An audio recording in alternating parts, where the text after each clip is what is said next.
and welcome to Getting to Good Enough, a podcast to help you let go of perfectionism so you can do more of what you love.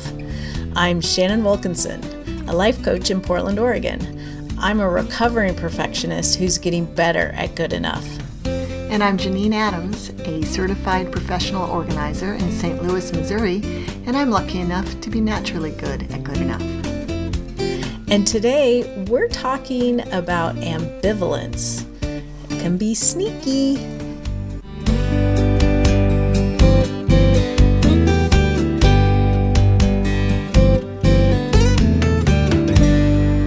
Janine. Hey Shannon, how you doing? I'm great. How are you?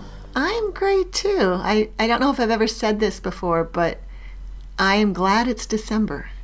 I hate winter, but I'm so glad that November is over and my novel is written and I can move on with my life. Oh, I feel you on that one. Oh, man. I'm very glad to have written my fourth 30-day novel, but getting up early was killing me.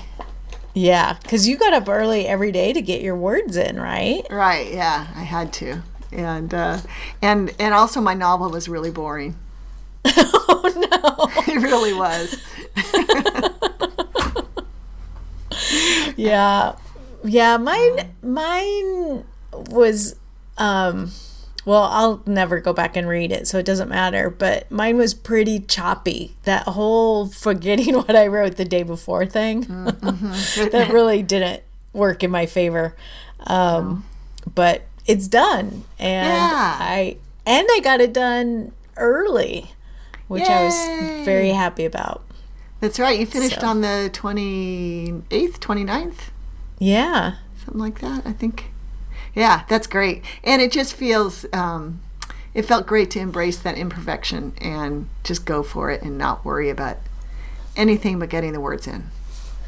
Yeah, it was such a good exercise in embracing imperfect. Mm-hmm. Yeah, I was happy we did it. I'm glad it's done. And now I feel like I have an extra hour every day. Well, that's right. I mean, honestly, that was one of my big takeaways is, look, if I could find time to do that, and I had a super busy client schedule, and so I was really wedging it in. If I can find time to do that, I can find time to do something else. And that's right. This month, I think my goal is yoga every day, which is that's nice. Yeah, a nice, relatively stress-free way to do it. It doesn't take an hour. Not when I do it, and so right. I did. Well, it doesn't have to, definitely. Right. I wrote. It took me about an hour, 45 to 60 minutes a day to write the novel. So this month, I'm going to turn my attention to yoga with that time, I think. Which that'd be I'm nice. excited Do you think you'll get up in the mornings and do it, or I think you've been doing it in the afternoons or evenings? Yeah, and I did it in the morning. Right. I did it November 30th and December 1st in the morning. Today is December 2nd. And I wanted to do it today, but I kind of forgot. So I'll do it after we finish podcasting. But I really like doing it in the morning. So maybe I will. Do you? It was nice. It was nice to have it done. That part I like. Yeah. Plus, it feels good.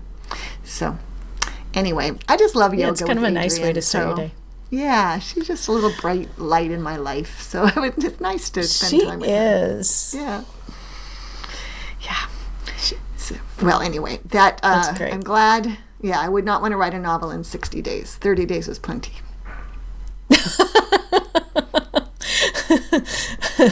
Yeah. Yeah. Yeah. Although, wait, is it the same length novel or double the length? I don't know. It's whatever rules you want. But even if it were the same length, that would just be excruciating. Well, but it would only be a half hour a day. It'd be like 20 to 30 minutes a day. Yeah. Yeah. But I think you're probably right. 60 days of that. Because, too much of my novel was not good. I wouldn't want to spend that much time with it. Yeah, exactly. So did you have any ambivalence about your novel? Yeah, I spent a lot of time thinking, why am I doing this? Damn that podcast.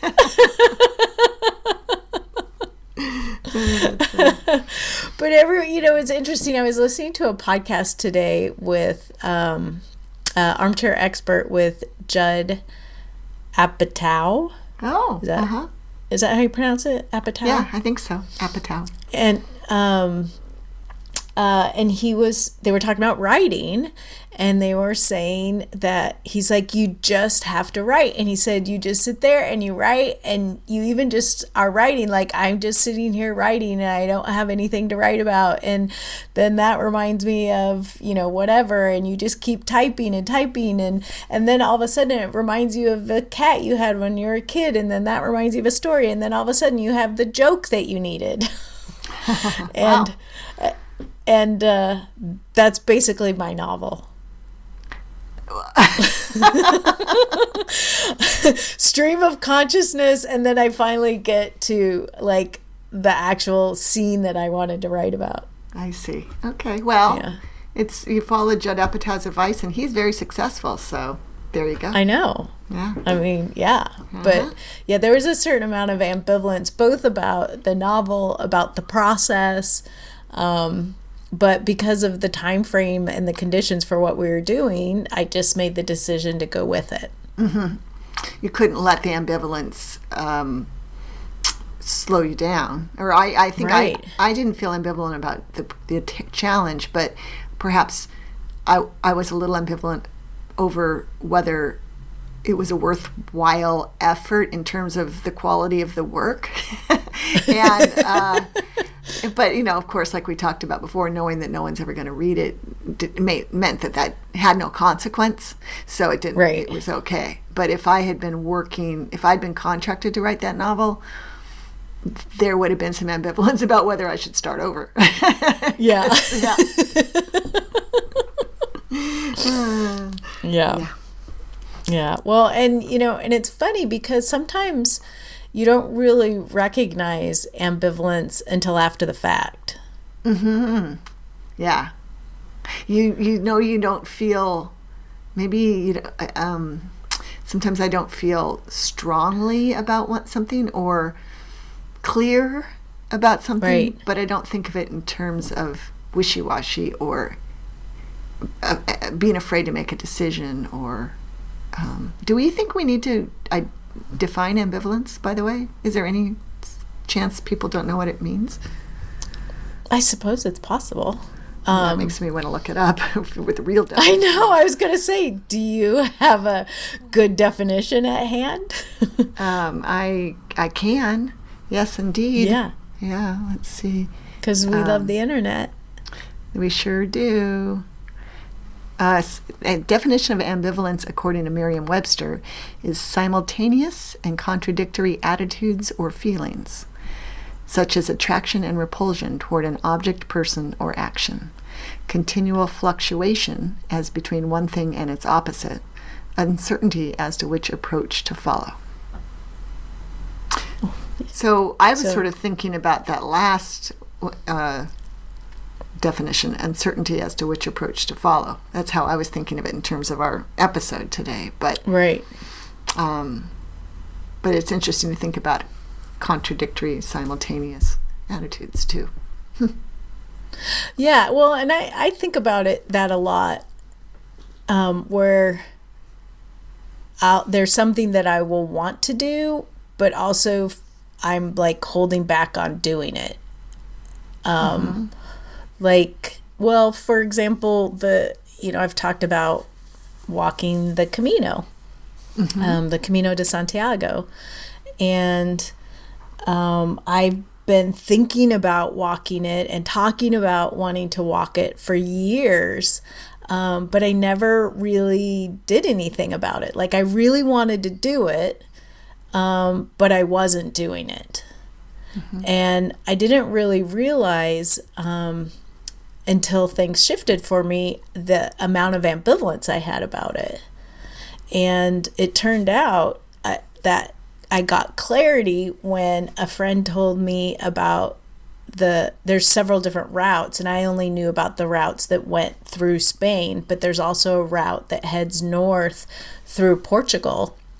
And when he told me about the Portuguese Camino, it was just like, bam, that's the one I want to do.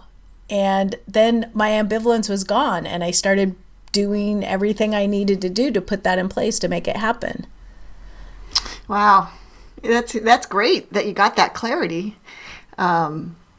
But yeah, you didn't even realize that you were feeling ambivalent. I think that that's something really good to be aware of. If you're not doing something, it's worth exploring what your ambivalence is. Mm-hmm. And how do you explore? I know for me, I would like write in a journal, or I would mind map. Yeah. Those would be the two ways. I have to put a pen to paper to try to figure out stuff like that when I feel conflicted. Yep, I do the same things. I would start free writing, or start asking myself questions, and see what I can come up with. Although what's interesting is that, and that can help you find that ambivalence. Mm-hmm. It can help you discover like both ambivalence in terms of, what that the latter part of that definition, the sort of the uncertainty about how to proceed, but also conflicting emotions, attitudes or feelings. Attitudes, yeah. Because I notice that a lot with clients, and like there'll be. Oh, this was sort of popped into my head, but this is sort of a weird example, but smoking just came to mind. And there's ambivalence about stopping smoking because, like, on the one hand, it's bad for you. On the other hand, you enjoy it. And it makes you feel less stressed out, I understand. Yeah. Yeah. Right. And so anything... If you describe something as on one hand it's this, but on the other hand it's that, that's your ambivalence right there. Mm-hmm. Interesting. I could say that about wine, I think. I enjoy drinking wine, but I know there would be health benefits to perhaps not drinking wine or drinking less. I don't drink that much, but I probably have a glass a day. I could cut back. Yeah. Well, sometimes I have 2 glasses. but yeah, I'm definitely ambivalent about it. Yeah, right. Interesting. Mm-hmm. Yeah, so and finding that ambivalence. So this is sort of an interesting way. One of the ways that you can clear up that ambivalence is to sort of dig into the positive intention or the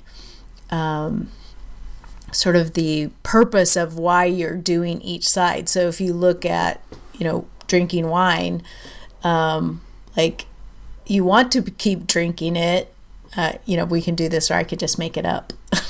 Go ahead and make it up. I want to hear what you're going to say. Yeah. So it's like, I want to keep drinking wine because I enjoy it. And so what does that get you? Well, I enjoy things that feels good. And, when I feel good, then everything is better. And then it's like, well, I want to quit drinking wine because when, I think it might be impacting my health. And, well, why is that important? Well, because if I don't feel good, I don't feel good. And so why is that important? Well, I want to feel good. And when I feel good, everything's better. And so you see that actually the positive intention on both sides is the same thing. Right. And so sometimes just doing that can bring the ambivalence, can sort of dissolve the ambivalence, because you know that what you're trying to do is to feel better, to make your life better, and you can choose in that moment, will my life be better if I have a glass of wine or if I don't have a glass of wine? Like, it gives you more choice. Uh-huh. as opposed to feeling like you're losing something. You're deciding how to gain something. Right. Oh, yeah, I like that. And this is reminding me of your boring change technique and audio that you have, where you identify the positive intention behind your feelings, even if they're negative feelings, right? Right. And helps you get through them. Well, I'm going to put a link to that in our show notes, because I think that tool is very helpful. It helps me. Good. When I'm in it's something I use all the time. Yeah. And I've gotten really great feedback from people who've used it and have made a lot of changes. And it can help you discover ambivalence. If there's something that that you feel you're like want to be doing, but you're not doing, it can help. Right. And getting to the question that you ask yourself when you're sort of digging in to these questions to help identify the ambivalence or the positive intention behind, is it what's the start off question? I feel like we talked about this in a different episode. We may have. I can't remember. So what's the you want to know what question it is to discover what that positive intention is? Mm-hmm. Mm-hmm. So one question you can ask is like, why is this important to me, just to get started? And then if I have that, what will that get me? So you're chunking up to the sort of the higher intention, and you will usually end up being something pretty big and abstract. Interesting. If you sort of go up enough steps. Mm-hmm. So when we were talking before we started recording we were talking about ambivalence, and I said that I hadn't thought of it as ambivalence, but I've been not taking action now for a couple of years on working on writing some new genealogy guides. And that our conversation made me realize, gosh, I probably am feeling ambivalent about doing it, and I'm not sure why. And so I might, something I might do for myself during my annual retreat, which I'll be doing soon this month, to plan for next year, would be to identify what I'm feeling ambivalent about, what the positive intentions behind that might be, and help sort of dissolve the ambivalence so I can take action one way or another. Is that sort of that sounds great. Okay. I think I'll have to do that. Yeah. I think that'd be super useful. It's a great exercise just to dig at what's under the surface of, because you've been feeling bad about not doing those for a long time. Yeah it's been time just zips by and it just keeps not happening. Right. And so it would be nice to either decide that you're going to do them because it's important to you for whatever reason, and you understand that reason, or that you're not going to do them, whether it's you're not going to do them ever or you're not going to do them for now. Mm-hmm. But to give yourself a break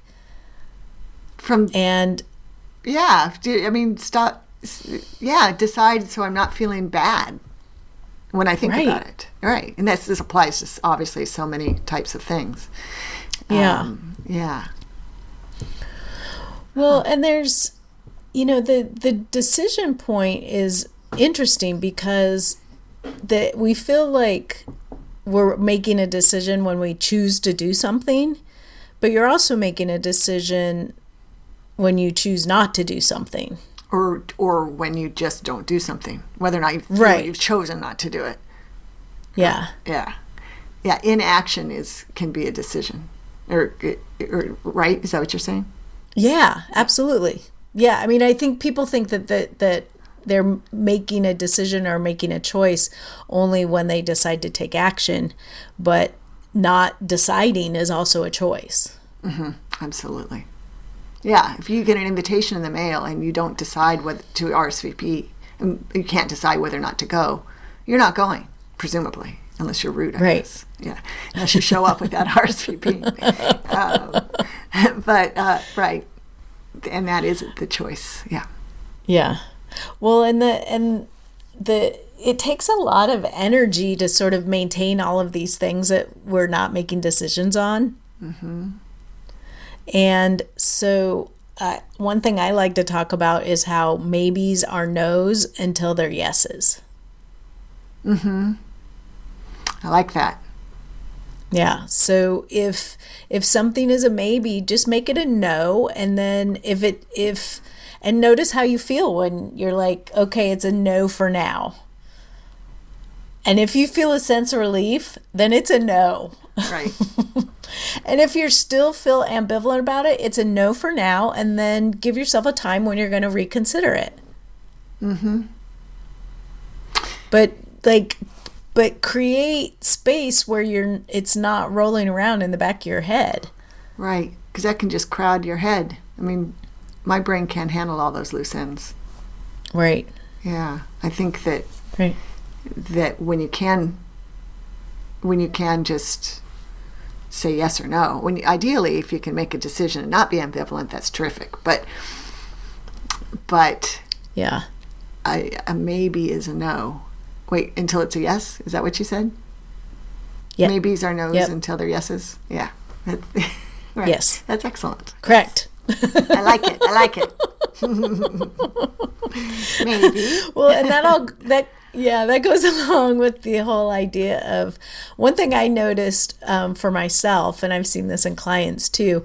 If I'm like giving myself this whole litany of reasons of why I should be doing something or why I should go to something or whatever, then I realize I don't there's ambivalence, but because I think I should do something, but I don't really want to.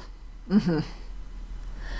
And so, like, whenever I find myself trying to talk myself into doing something, that's another good clue to stop, figure out what the ambivalence is, so I can make a decision from sort of, I don't know, I think of it as like a cleaner place. Mm-hmm. Like just to sort of bring up all the information that's swirling around there so that I can make it from a conscious place, I guess is what I'm saying.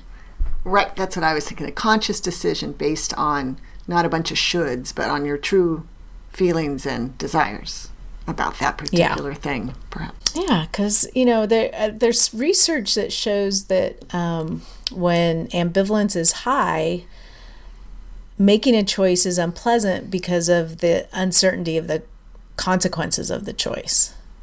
Mm-hmm. And so when you take action, you are, in fact, making a choice. And that's why ambivalence breeds procrastination. Because the fear of the consequences of the choices. Because it's all this uncertainty. Right.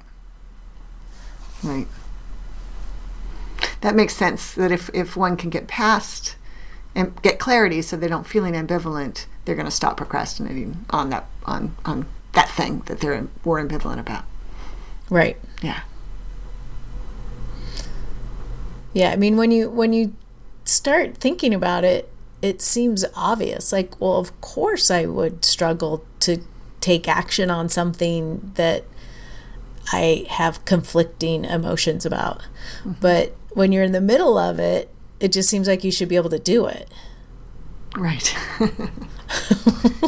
Once again, we should be kind to ourselves, right? Yeah. And it boils down to knowing what's important to us. Absolutely. Yep. We come full circle. Mm-hmm. That's right.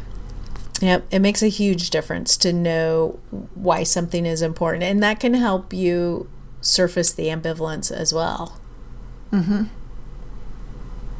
I just use surface as a verb. I know. I was trying to decide whether to comment on that.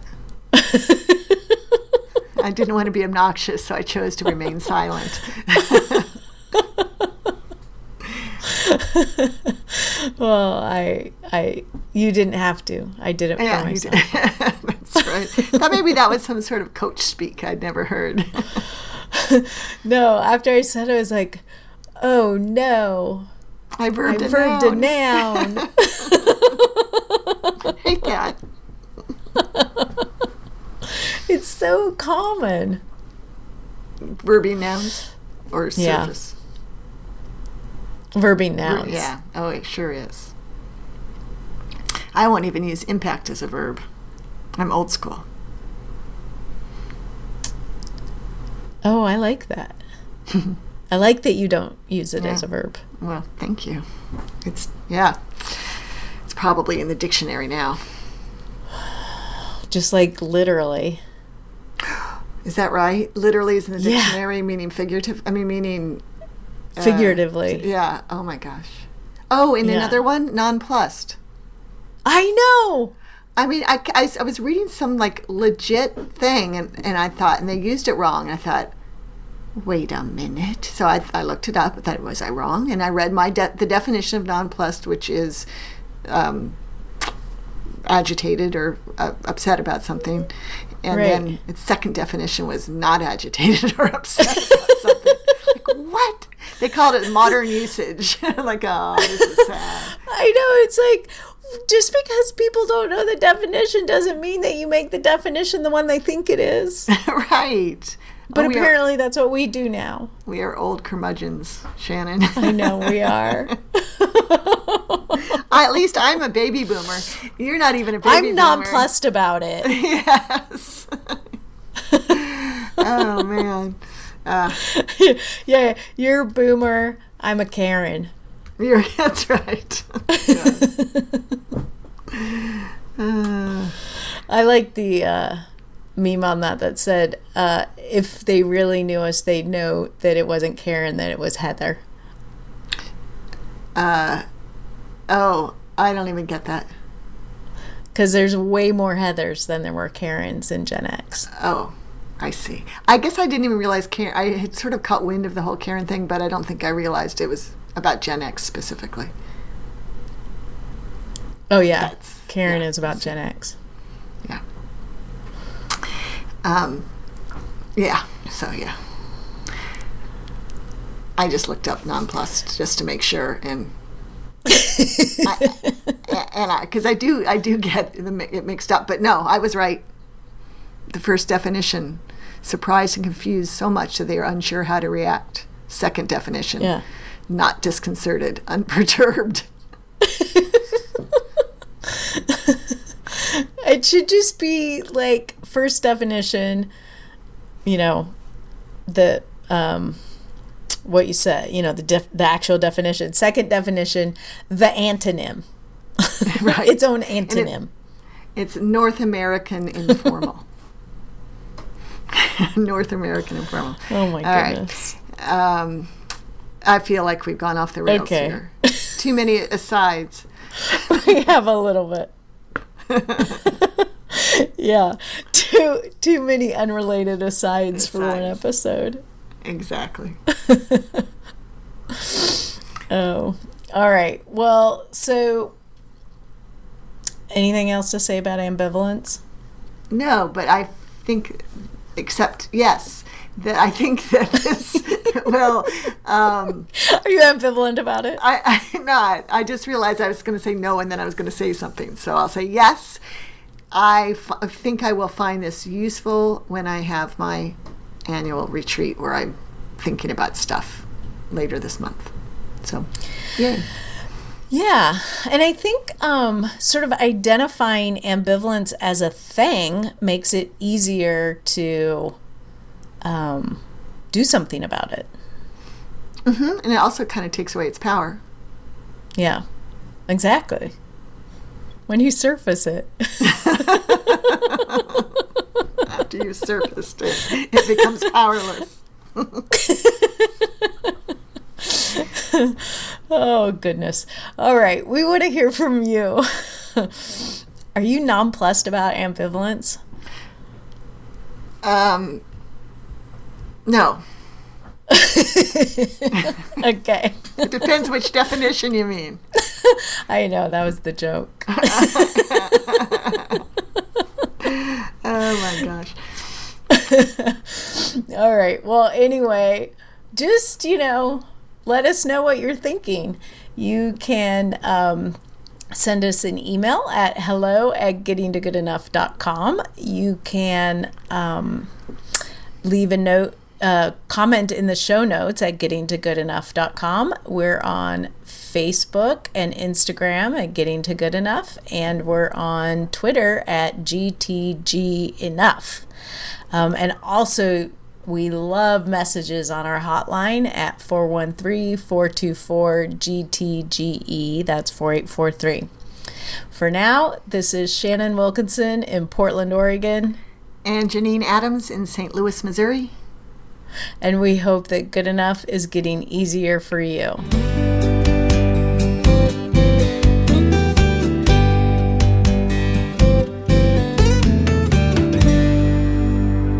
I'm literally nonplussed.